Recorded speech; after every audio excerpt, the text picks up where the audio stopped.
أعوذ بالله من الشيطان الرجيم. بسم الله الرحمن الرحيم. السلام عليكم ورحمة الله تعالى وبركاته. الحمد لله رب العالمين، والصلاة والسلام على أشرف الأنبياء والمرسلين وعلى آله وصحبه أجمعين. سبحانك لا علم لنا إلا ما علمتنا إنك أنت العليم الحكيم. ولا عدوان إلا على الظالمين. أشهد أن لا إله إلا الله وحده لا شريك له، وأشهد أن محمدا عبده ورسوله. Alhamdulillah. Pertama-tama kali bersyukur kita kepada Allah Subhanahu wa taala, dipertemukan kita lagi dalam pelajaran fiqh ibadah. Masuklah kita ke dalam satu bab yang mencakupi kepada rukun Islam. Bunyan Islamu ala khamsin tadi, ada 5 perkara itu. Di antaranya adalah wa atimul hajj wal umrata lillah. Makna kata kena tunaikan haji dan umrah. InsyaAllah ini kita akan bicarakan dengan lebih khusus dan lebih lanjut lagi berkaitan dengan haji dan umrah. Ustaz, ustazah yang saya kasihi sekalian, Alhamdulillah, bila sebut bab haji pada musim-musim ini, InsyaAllah umat Islam baik di Malaysia, baik di serata dunia akan pergi menunaikan ibadah haji di Baitullahil Haram, di Makkatul Mukarramah. Haji adalah satu ibadah. Haji adalah ibadah yang dituntut kepada umat Islam untuk melakukannya sekiranya mereka itu mampu melakukan.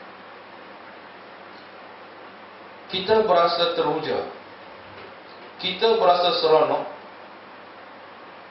dan keinginan kita untuk melihat Baitullahil Haram dan juga untuk melaksanakan ibadah haji memang terdetik di sanubari kita. Sebagai seorang Islam, perasaan ingin menunaikan ibadah haji itu memang tak dapat dilarikan. Memang kita berasa teruja sungguh untuk melakukan ibadah. Ustaz, ustazah yang saya kasihi sekalian, pada pengajian kali ini kita akan menghuraikan haji dan umrah. Kalau boleh dikatakan, definisi haji adalah melakukan satu ibadah yang dituntut oleh Allah Subhanahu wa taala di dalam satu bulan. Yang mana bulan ini adalah bulan Zulhijjah. Ibadah haji ini difardukan sekali seumur hidup bagi setiap orang Islam, sama ada lelaki dan perempuan. Dia ada satu kefarduan yang diletakkan ke atas seorang lelaki dan perempuan yang mukallaf. Makna kata bila seorang lelaki dan perempuan itu cukup umur, maknanya dia difardukan untuk melakukan ibadah haji, mengerjakan ibadah haji. Allah Subhanahu wa taala telah memfardukan ibadah haji pada tahun ke-9 Hijrah. Dan Nabi Muhammad sallallahu alaihi wasallam tidak pernah mengerjakan ibadah kecuali haji wida. Sebab apa? Dalil daripada hadis Nabi Muhammad sallallahu alaihi wasallam, sabdanya yang bermaksud. Dalil apa? Bunyan Islam ala khamsin tadi.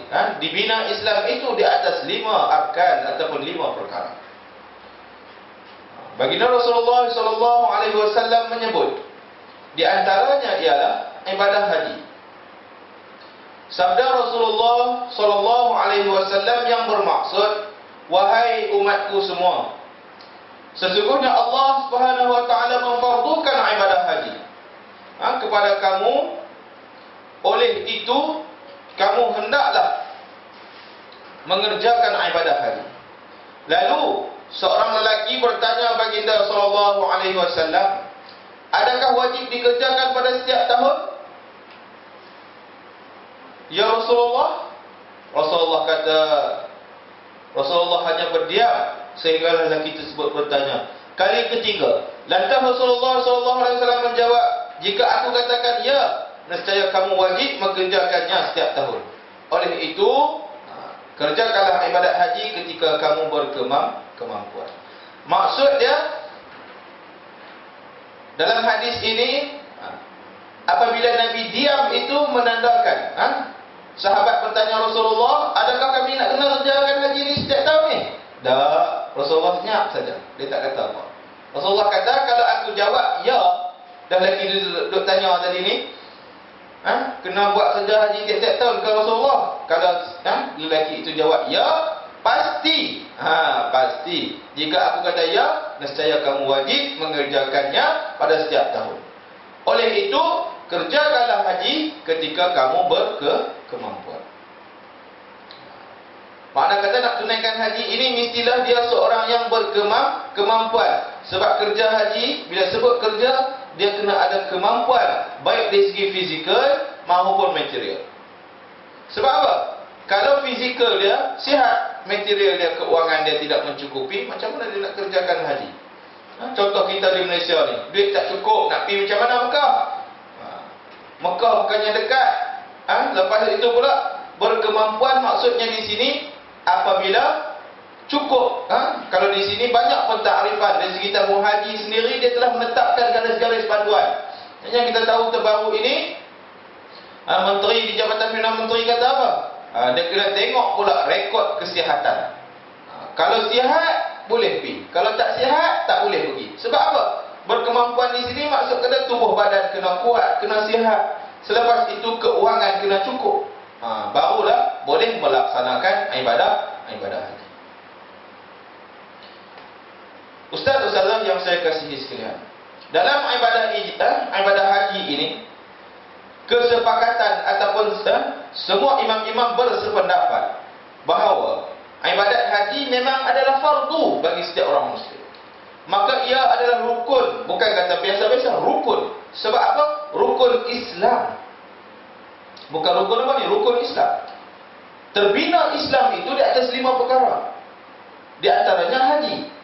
Bila disebutkan di antaranya haji, wa utimul haji tadi, jadi apabila sampai perkara haji ini, makna kata masuk dalam rukun Islam yang kelima.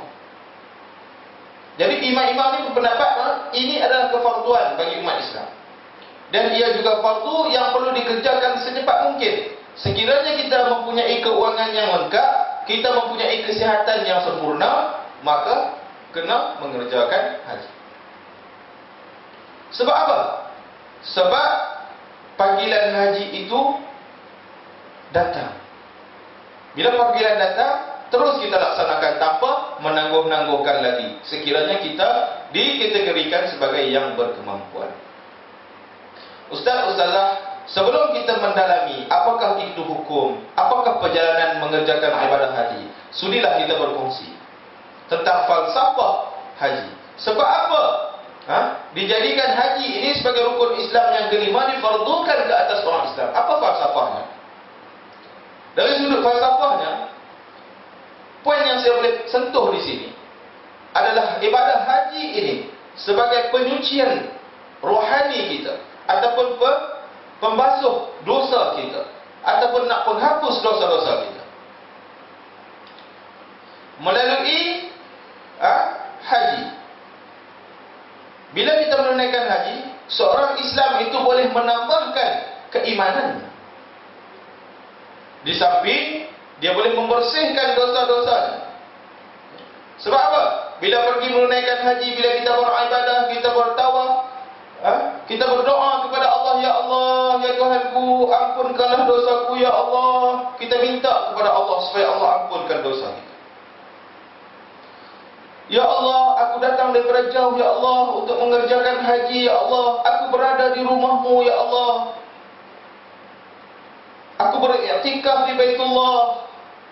Aku mengerjakan ibadah dengan kesusahan, dengan kepayahan ini, ya Allah. Tidak lain dan tidak bukan, ya Allah, melainkan mengharapkan keridhaan-Mu, ya Allah.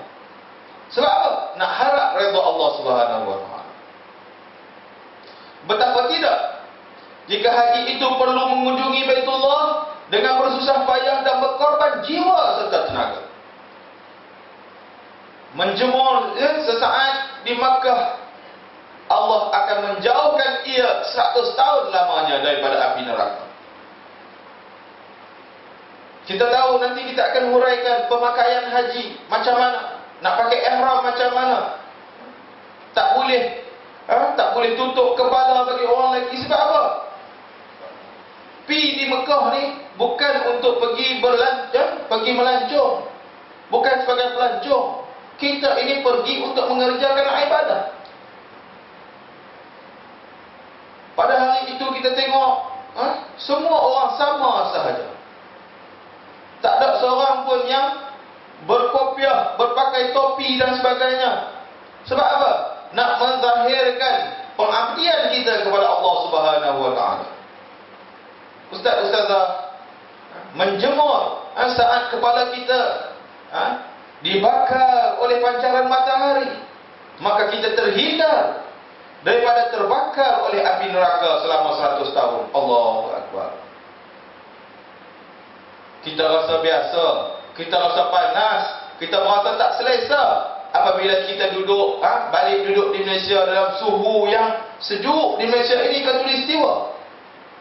Bekerja di pejabat, di sekolah dan sebagainya, duduk berpusingkan kipas, berhawakan dingin, sejuk, dingin. Tetapi apabila kita menunaikan ibadah haji, kita terpaksa menahan panas. Kerana apa? Kerana bukanlah itu satu keterpaksaan dalam diri kita. Kita melakukan itu kerana mengharap redha Allah Subhanahu wa taala. Kalaulah begitu, kita nak ibadatkan. Kalaulah itu kita nak ibadatkan, kita baru berada di bumi Allah. Kita berada di bumi Allah yang mataharinya jauh di atas sana. Bagaimanakah kita akan menghadap Allah di Yaumul Mahsyar nanti dalam keadaan matahari berada sejengkal di kepala kita? Mudah-mudahan kita terhindar. Kita berada di dalam golongan-golongan orang yang saleh, golongan-golongan orang yang beriman kepada Allah, yang akan Allah lindungi mereka. Seseorang itu perlu berbelanja, kena keluar duit. Seorang itu perlu belanja untuk menunaikan fardu haji. Maka 1 dirham, 1 ringgit, 10 ringgit, berapa ringgit yang kita belanjakan? 1 ringgit yang kita belanjakan ke arah fi sabilillah ini, Allah akan membalasnya dengan ganjaran 700 kali ganda. Allah. Kita buat keluar 1 ringgit, ustaz-ustazah, Allah bayar berapa? 700 kali ganda. Bagi RM1 dapat 700, bagi RM10 dapat 7,000, bagi RM100 dapat 70,000. Ayo. Baru RM100. Tambang kita nak pergi Mekah bawah ni. Melebihi daripada 10,000. Tuan-tuan darablah, ustaz-ustazah darablah sendiri, kalikanlah sendiri. Kalau kali dengan 700, berapa kita akan dapat? Allah gandakan balasan, Allah akan membalasnya. Balasan Allah bagi kepada kita, gandaan itu. Berapakah banyaknya wang yang manusia perolehi setiap hari, setiap bulan, dan berapa banyak pula yang dibelanjakan ke jalan Allah. Hari ini manusia memperolehi sumber keuangan, memperolehi keuangan yang mantap, kita hari ini guru-guru kafar terutamanya ada sumber keuangan. Cuba kita bayangkan, kita duk rasa Allah susahnya ustaz kami, guru kafar sahaja. Aiwah, guru kafar sahaja bunyi pun. Kan? Tetapi cuba kita bayangkan, untuk penginsafan diri, ustaz-ustazah tak boleh pandang ke atas. Kalau pandang ke atas, takkan cukup ustaz-ustazah. Kalau ustazah 10,000 sendiri pun takkan cukup sebulan. 100,000 takkan cukup sebulan kalau pandang ke atas.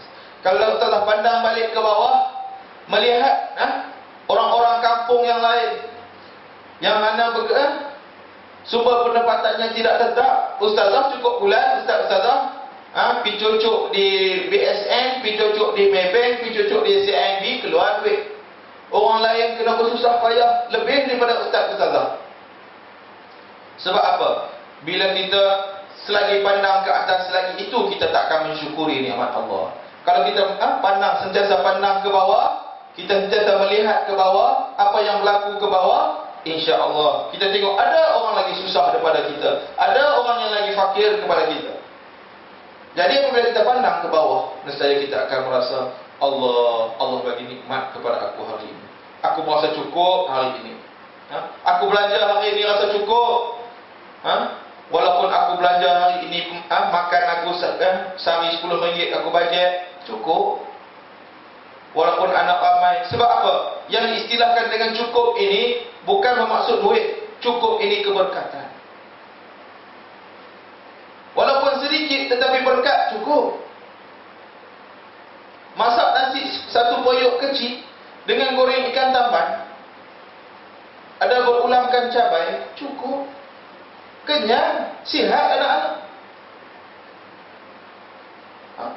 Ada yang makan, sekali makan beratus-ratus ringgit, tetapi tidak puas, tidak cukup. Sebab apa? Tak ada keberkatan daripada Allah Subhanahu Wa Taala. Yang paling penting dalam kita berusaha hari ini adalah untuk mendapat keberkatan daripada Allah. Masih terlalu sedikit manusia berbelanja ke jalan Allah. Sedangkan yang mereka belanjakan untuk tujuan lain yang mungkin menjadi maksiat dan dosa lebih banyak daripada itu. Hari ini ramai manusia takut untuk membelanjakan di jalan Allah. Hari ini ustaz-ustazah, kita takut nak bersedekah. Kita takut. Baiklah kita beli, kita beli makanan banyak-banyak daripada kita bersedekah kepada fakir miskin. Dekat fakir miskin, kita bagi RM5 saja. RM5 pun banyak, RM1 kita bagi kat fakir miskin. Sedangkan kita boleh bagi dekat KFC, dekat McDonald, sekali makan RM30, RM50 sekali makan. Salah KFC McDonald ni tak ada harga RM3. Berpuluh-puluh ringgit kita boleh belanjakan kepada KFC dan McDonald, tetapi RM1 saja kita boleh belanjakan kepada fakir miskin. RM1 saja kita boleh infakkan kepada fakir miskin. Lebih lagi kita boleh pergi beli apa? Kita beli aksesori kereta, kita beli aksesori kita, kerongsang, kita beli macam-macam lagi lah. Kerongsang, alat itu, alat ini kan. Kakak rumah, almari dah ada dah, nak almari ini, kabinet dah ada dah, tak cantik, nak kabinet baru. TV dah ada dah, hak 7 inci tak cukup, nak hak 70 inci. Tak. Lebih banyak kita belanjakan ke arah kemaksiatan dan mendapat dosa itu lebih banyak daripada kita belanjakan kepada jalan Allah yang diridai oleh Allah Subhanahu Wa Taala. Dosa yang boleh membawa ke jalan neraka. Sedangkan wang yang sedikit tadi pula mungkin boleh jadi mencuci dosa yang banyak. Tetapi kalau kita jangan sampai tawar keluar. Kita tahu kita banyak kesalahan dengan Allah Subhanahu Wa Taala. Kita tahu kita banyak dosa dengan Allah Subhanahu Wa Taala. Kita tahu kita banyak maksiat dengan Allah Subhanahu Wa Taala. Jadi kita sedar akan kesalahan diri kita, maka dengan kita membelanjakan wang kita kepada jalan Allah dengan kita pergi menunaikan haji di Baitullah. Kita pergi menunaikan haji ini dapat menyucikan dosa-dosa kita yang kita lakukan sebelum. Itu falsafah yang pertama, Ustaz-Ustaz. Bagi falsafah yang kedua, menghayati nilai pengorbanan. Nak hayati apa? Mengenai pengorbanan pula, berapa banyak dosa manusia yang ditumpahkan ke bumi dengan berbagai maksiat dan melanggar perintah Allah Subhanahu wa taala. Kita hari ini, kita tanpa kita sedari dan kita sedari, kita banyak melakukan dosa kepada Allah Subhanahu wa taala. Tanpa kita sedar, kita melakukannya. Dan kita sedar pun kita lakukan juga. Sebab apa? Sebab kita merasa tidak pernah puas berada di atas muka bumi. Kita merasa tidak takut kepada Allah Subhanahu wa taala. Jadi, apabila kita ke Mekah, kita akan rasa konsep pengorbanan bersusah payah kita berada di sana. Dengan keperihan, kepanasan, kesempitan, orang ramai di sana, berjalan terhimpit-himpit, duduk di hotel pun hotel berimpit-rimpit.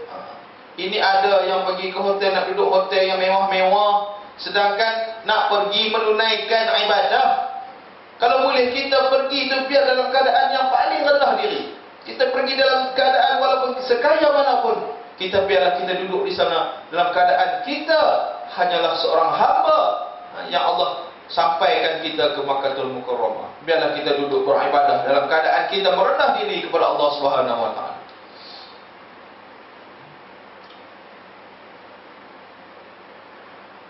Ustaz-ustazah yang saya kasihi sekalian, dengan pengorbanan pengorbanan kita beribadah kepada Allah Subhanahu wa taala, kita pula akan mengisahkan diri kita tentang kejahilan-kejahilan yang kita lakukan. Malah kita tidak tahu pula manakah yang hukum syarak, hukum akal dan hukum adat. Akhirnya bergelomanglah kita dalam dosa, dan kalau meninggal dunia dalam keadaan itu, berarti sedang menghadapi dosa demi dosa yang bertimpa-timpa ke atas tubuh badan kita. Kalaulah kita tidak sempat menunaikan ibadah haji, sekiranya kita mampu, maka apakah yang akan berlaku?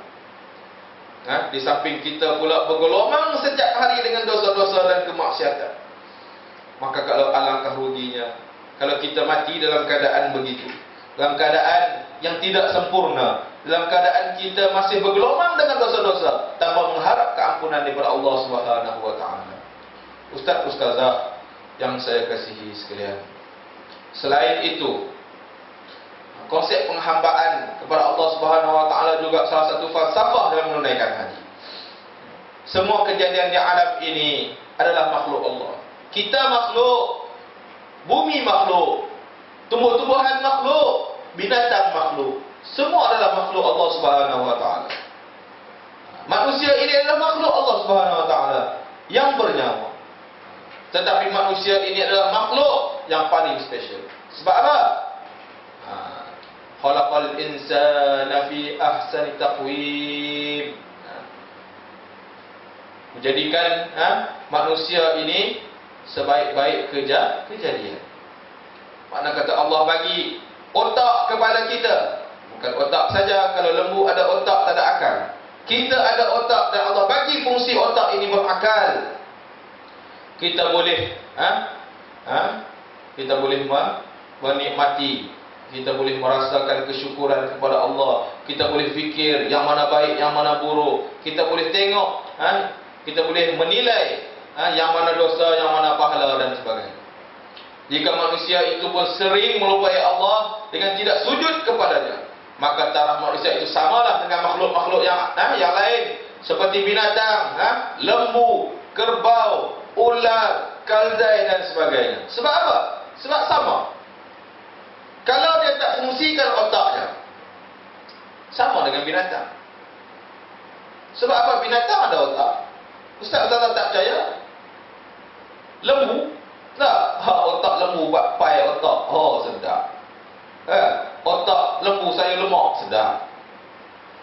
Otak lembu goreng, sedap. Sedap. tetapi tak ada manfaat. Sebab apa?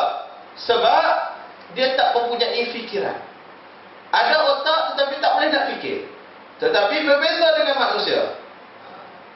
Jika kita lalai, kita lupa, kita tak pernah ikut perintah Allah, kita sama dengan lembu, sama dengan binatang lain. Sebab apa? Binatang lain dia hanya reti makan. Tak boleh beribadah. Kita bila Allah kurniakan akal fikiran kepada kita, kena beribadah kepada Allah Subhanahu wa taala. Oleh itu, manusia hendaklah menaikkan taraf daripada makhluk Allah kepada hamba Allah. Sebab apa? Kita tak naik tarafkan kita. Kita makhluk dan masa juga kita hamba kepada Allah Subhanahu wa taala. Yakni penghambaan kita adalah pengabdian kita kepada Allah Subhanahu wa taala. Makna kata kita kena patuh segala arahan Allah Subhanahu wa taala, tunduk sujud kepadanya dan menjalankan segala syariat yang diturunkan serta melakukan keseluruh rukun Islam yang diwajibkan. Makna kata bila kita ada akal, kita naik taraf kita jadi seorang hamba. Hamba kepada Allah Subhanahu wa taala. Hamba macam mana? Penghambaan kita kepada Allah. Kita hambakan diri kita kepada Allah Subhanahu wa taala. Kita solat, angkat, kita besarkan Allah. Aku hamba, ya Allah. Aku besarkan Engkau, Allahu Akbar. Allah lah yang maha besar. Allahu Akbar kabira. Allah yang maha besar sekali.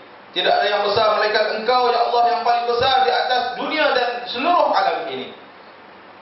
Walhamdulillahi katsira. Dan memohon memuji syukur kepadamu yang sebanyak-banyaknya, ya Allah. Kita mohon kepada Allah Subhanahu wa taala. Itu bagi hamba yang berakal. Tunduk dan sujud kepada Allah Subhanahu wa taala. Kita tunduk, kita sujud kepada Allah. Sebab apa? Sebab kita seorang hamba. Kita menjalani segala syariat yang diperintahkan oleh Allah dan meninggalkan segala larangannya. Dan kita tunaikan rukun Islam. Sebab apa? Sebab kita adalah hamba yang taat dan patuh kepada setiap ajaran yang telah diturunkan Allah kepada kita. Adalah malang bagi mereka yang mati sama sepertinya seekor ular, seekor kambing, seekor kerbau, seekor lembu. Matinya sia-sia, tidak ada apa-apa kerana tidak melakukan kelima-lima rukun. Baik dari segi syahadat, solat, zakat, puasa, haji, semua kenalah laksana. Ustaz-ustazah yang saya kasihi sekalian, itu adalah yang nak diceritakan pada hari ini kepada ustaz-ustazah tentang falsafah haji. Jadi selesai falsafah haji, kita masuk pula dalam syarat-syarat. Bila nak tunaikan haji, mesti kita tahu syarat-syarat wajib haji bagi seorang yang dikatakan hamba Allah. Apakah syarat-syarat wajib haji, ustaz-ustazah? Yang pertama sekali, mestilah dia seorang Islam. Walaupun dia mempunyai akal, tetapi dia orang kafir, tidak sah haji.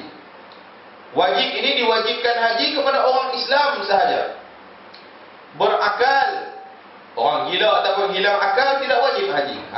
Bila orang gila nak pergi haji, macam mana ustaz-ustazah ya? Balik kanak-kanak yang cukup umur. Kanak-kanak yang tak cukup umur tak dikira haji. Merdeka, maksud dia di sini hamba juga tidak diwajibkan haji. Melainkan orang yang merdeka, dia bukan seorang hamba, maka diwajibkan menunaikan fardu haji ke atasnya. Yang seterusnya, ini yang paling penting, berkemampuan. Yang dimaksudkan dengan berkemampuan ialah terjamin keselamatan dalam perjalanan, sama ada dirinya, nyawanya dan hartanya. Perjalanan ini maksudnya keselamatan. Kita nak pergi ke Mekah tu, perjalanan kita itu mesti dalam kondisi, dalam situasi yang sama. Dari segi diri kita, nyawa kita dan harta kita. Dan mempunyai pengangkutan untuk pergi dan balik. Ada pengangkutan macam kita hari ini naik kapal terbang, pergi ke Mekah. Orang dulu naik kapal air, naik kapal untuk pergi ke Mekah. Hari ini naik pesawat untuk pergi ke mempunyai perbelanjaan mencukupi untuk pergi balik dan untuk ahli keluarga yang ditinggalnya. Maksud dia kena cukup. Kalau dia nak pergi, nafkah untuk anak isteri dia cukup, untuk perbelanjaan dia semasa menunaikan haji cukup, untuk tambang tiketnya pergi balik cukup. Bila semua itu cukup, barulah dikira berkemampuan. Mempunyai kesempatan, berkemampuan ini mempunyai kesempatan mengerjakan haji. Bagi wanita, hendaklah ditemani oleh muhrim. Berkemampuan di sini, kalau tak ada muhrim, macam mana? Nak pergi mana? Atau kumpulan wanita yang dipercayai, ataupun pergi, kalau perempuan ni pergi ramai-ramai dengan kumpulan wanita yang dipercayai ini, yang thiqah, yang kita percaya orang-orang ini adalah wanita-wanita solehah. Dan bagi yang telah berkahwin, hendaklah mendapat izin suami. Kalau suami bagi izin, baru boleh pergi. Suami kata tak boleh, tak boleh. Sebab apa? Izin suami itu penting, ustaz-ustazah. Sebab ustazah ni kebenaran nak main mengaji hari ini pun, nak datang kuliah pun kena minta izin suami. Sebab apa? Keberkatan. Sebab apa? Suamilah yang menjadi apa-apa penentu kepada si isteri tadi. Pekerjaan haji juga mesti dikerjakan serta wajib membayar dam jika meninggalkannya. Mana kata nak menunaikan haji ini kena melakukan semua ibadah-ibadah haji yang kita akan gariskan sebentar lagi. Serta wajib membayar dam jika meninggalkan perkara-perkara yang telah digariskan nanti. Perkara-perkara wajib. Tadi kita tahu dah syarat-syarat haji macam mana.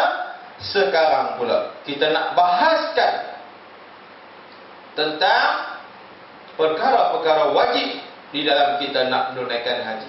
Makna kata, kena laksanakan semua ibadah ini.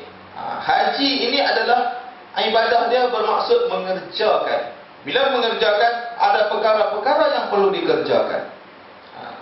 Yang pertama, apa dia syarat wajib? Perkara-perkara wajib haji ini. Yang pertama, berihram dari miqat. Dia ada miqat dia, ataupun hudud-hudud, ataupun perbatasan-perbatasan. Maksud dia di sini perbatasan itu. Garis sempadan sebelum nak berihram ni, nak pakai pakaian ihram, kena niat di miqat tu. Di miqat ini adalah garis sempadan nak masuk ke tanah haram. Dia ada banyak miqat ni. Ikutlah kalau kita masuk kod mana kan. Yalam-lam ke, ada bagaimana apa nama lagi, miqat ni banyak. Nanti kita akan huraikan insya-Allah. Seterusnya, wukuf di Arafah, kena berwukuf. Wukuf ini duduk di Arafah, berada di Arafah, di padang Arafah, bermalam di Muzdalifah. Selepas bermalam di Muzdalifah, bermalam di Mina. Selepas itu bercukur atau bergunting rambut, dan bercukur adalah afdal. Bagi orang lelaki, bercukur adalah afdal daripada menggunting rambut. Melontar setiap jamrah dan tawaf wida. Melontar jamrah. Mari kita tengok pula ustaz-ustazah, apakah yang dikatakan rukun haji. Niat, masa kita nak berihram di miqat tadi, kita akan niat ihram. Niat ihram haji ini rukun dia yang pertama. Apa-apa pun al-a'mal bin niat. Kita nak menunaikan haji ini, mula-mula sekali kita duduk di miqat, kita niat ihram. Niat ihram haji itu dilafaz dan berniat dalam hati ingin mengerjakan haji. Kita nak tunaikan haji, kita lintaskan masuk dalam hati kita, aku duduk di sini, aku datang daripada Malaysia, datang ke tanah haram, ya Allah, aku nak laksanakan ibadah haji untuk mengabdikan diri aku kepadamu, ya Allah. Barulah kita dalam keadaan tenang hati kita. Kita merasakan Hari ini apapun berlaku, aku redha denganmu ya Allah. Hari ini aku datang sebagai seorang hamba untuk mengerjakan ibadah kepadamu ya Allah. Niat dia macam mana? Sahaja aku mengerjakan haji dan aku berihram dengannya kerana Allah Subhanahu wa taala. Ini bagi haji tamattu' dan haji ifrad. Ustaz mesti tertanya-tanya. Ustaz, apakah haji tamattu'? Apakah haji ifrad? Tunggu. Ustaz nak tahu apakah haji tamattu' dan haji ifrad? Tunggu. Sebab nanti saya akan huraikan apakah yang dikatakan haji tamattu', haji ifrad, haji qiran. Semua ini kita akan huraikan insya-Allah. Lafaz untuk haji tamattu' dan haji ifrad ini, sahaja aku mengerjakan haji dan aku berihram dengannya kerana Allah Subhanahu wa taala. Manakala lafaz bagi haji qiran, sahaja aku mengerjakan haji dan umrah serentak dengannya. Aku berihram haji dan umrah kerana Allah Subhanahu wa taala. Haji tamattu' dan haji ifrad ini niat mengerjakan haji sahaja. Manakala haji qiran kena niat haji dan umrah serta berihram haji dan umrah secara serentak. Dengan lafaz ini maka bermulalah amalan ataupun pekerjaan haji, pekerjaan ibadah haji. Selepas itu, apa rukun yang kedua? Wukuf di padang Arafah. Wukuf bermaksud berhenti atau berada di padang Arafah pada masa yang ditetapkan. Wukuf ini waqaf, asal daripada perkataan waqafa. Kalau di sini banyak, kalau di Kelantan tu banyak wakaf. Wakaf Cik Ye, wakaf Mek Zainab, wakaf Zin, wakaf, banyak wakaf. Kita mengaji Al-Quran pun ada tanda wakaf. Kan? Wakaf ataupun wukuf ini bermaksud berhenti ataupun berada di padang Arafah pada masa yang ditetapkan. Berhenti duduk di padang Arafah. Maksud wukuf di padang Arafah ni dia berada di padang Arafah pada waktu yang ditetapkan. Wukuf sangat penting kerana Nabi Muhammad SAW bersabda, haji itu mesti berwukuf di Arafah. Nabi kata haji itu mesti berwukuf di Arafah. Fahaman daripada itu, berarti jemaah haji yang sudah berpakaian ihram dan berniat ihram mesti berada ataupun pergi kepada Arafah. Jika tidak, hajinya tidak sah kerana ia adalah rukun haji. Rukun haji. Jadi kena pergi. Duduk dia berada di padang Arafah. Wukuf di Arafah bermaksud mesti berada di Arafah walaupun seketika dalam sebarang keadaan dari masa gelincir matahari masuk waktu zuhur pada 9 Zulhijjah sehingga masuk waktu subuh pada 10 Zulhijjah. 9 Zulhijjah tu dia kena ada waktu mana? Waktu selepas tergelincirnya matahari. Tergelincirnya apabila masuk saja waktu zuhur pada 9 Zulhijjah itulah dikira waktu wukuf sampailah sehingga masuk waktu subuh 10 Zulhijjah. Itu di atas tempohnya.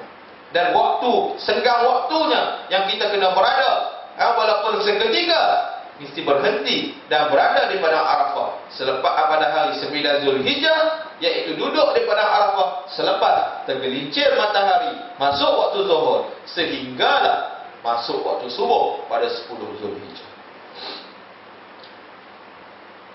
Seterusnya ustaz-ustazah yang saya kasihi sekalian, tawaf adalah rukun haji, merupakan rukun haji yang ketiga. Selepas daripada niat ihram, wukuf di padang Arafah, tawaf adalah rukun yang ketiga. Tawaf bermaksud mengelilingi Kaabah ataupun Baitullahil Haram sebanyak 7 pusingan. Bermula di penjuru Hajarul Aswad dan berakhir di sudut yang sama menurut syarat-syarat yang tertentu. Dia ada syarat-syarat dia lah. Kena baca, lepas itu mestilah bahu kita ini tak boleh lari daripada Kaabah, mesti Bau kita ini sentiasa mengiring menghadap Kaabah, pusing sebanyak 7 pusingan. Bukan 1 pusingan, 7 pusingan. Dan seterusnya sa'i. Apa yang dikatakan sa'i? Sa'i ni apa dia? Sa'i ialah berjalan ulang-alik di antara bukit Safa dan Marwah menurut syarat-syarat yang tertentu juga. Sa'i ini, tempat sa'i ini berada hampir dengan Baitullah dalam Masjidil Haram. Ia ada tempat dia. Yang ini kita berulang-alik daripada bukit Safa dan Marwah menurut syarat-syaratnya. Bagi apa? Bagi nak mensyiarkan ketika mana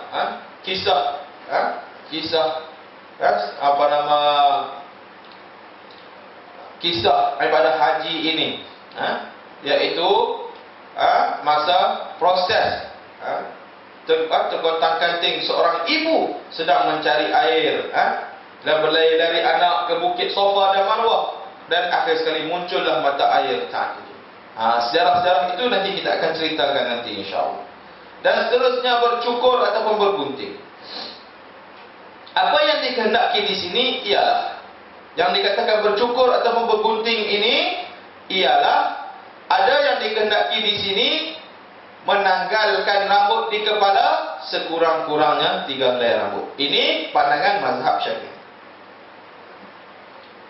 Kita kalau tak cukup pun kita gunting rambut, sekurang-kurangnya mesti menanggalkan sekurang-kurangnya 3 helai rambut. Jika tiada rambut di kepala, kepala botak jenis tak ada rambut. Kalau botak cukup tak apa. Ini memang kita tengok datang daripada jauh nampak, oh main dah. Nampak molit jauh kan. Bila aku dekat, Allah. Dia ni ya. Jenis kepala memang licin. Senang sungguh orang kepala licin. Takkan duduk sikat rambut, tak duduk gunting rambut. Allah, cukup seronok. Jadi bagi yang tidak rambut boleh hanya melakukan melalui pisau cukur di kepala sebagai menandakan dia telah bercukur dan bergunting. Kalau dia tak ada rambut ni, lalukan pisau cukur di kepala bagi nak menandakan kita sudah bertahallul atau bercukur dan bergunting.